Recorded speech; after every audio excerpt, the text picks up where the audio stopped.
America में महंगाई लौटने की आशंका और टैरिफ की वजह से बढ़ी अनिश्चितता को देखते हुए वहां के सेंट्रल बैंक फेडरल रिजर्व ने ब्याज दरों में बदलाव नहीं किया और ब्याज दरों को 4.25 से 4.5% पर स्थिर रखा है। फेड चेयरमैन जेरोम पावेल ने कहा कि अमेरिकी अर्थव्यवस्था में बढ़ी अनिश्चितता को देखते हुए उन्हें ब्याज दरों में कटौती की जल्दबाजी नहीं है। सर, यूएस फेड ने ब्याज दरों में कटौती फिर से टाल दी और वहां पर क्या स्टैगफ्लेशन का खतरा आपको कितना बढ़ता हुआ दिखाई दे रहा है?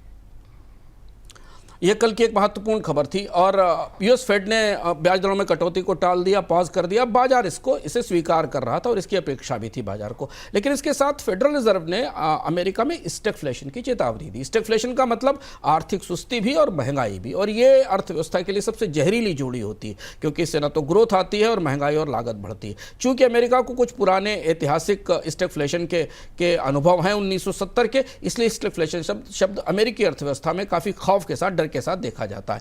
जो मौजूदा परिदृश्य दिख रहा है उसमें हम समझने की कोशिश करते हैं कि अमेरिका में स्टैगफ्लेशन का खतरा कितना ज्यादा है, कितना बड़ा है, क्योंकि उसका असर पूरी दुनिया की अर्थव्यवस्थाओं पर पड़ेगा। डेटा पॉइंट के जरिए हम इसे जानने की कोशिश करेंगे।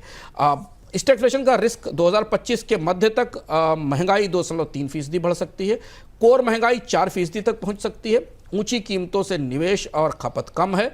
एयरलाइन कंपनी डेल्टा और यूनाइटेड ने मांग कम होने की चेतावनी दी है। इस खबर को इस संदर्भ से समझने की कोशिश करिए कि सरप्राइजिंगली अमेरिका में पिछली तिमाही में ग्रोथ दर कॉन्ट्रैक्ट कर गई थी, निगेटिव हो गई थी। ऐसी स्थिति में बढ़ती महंगाई स्टैगफ्लेशन का शुरुआती संकेत है। अगर आप फूड चेन चिपोटले की बिक्री देखें तो 2020 के बाद पहली बार गिरी है, और जैसा हमने बताया कि पहले क्वार्टर में 2025 में जीडीपी 0.3% कम हो गई है। ये दोनों मिलकर स्टैगफ्लेशन का संकेत दे रहे हैं।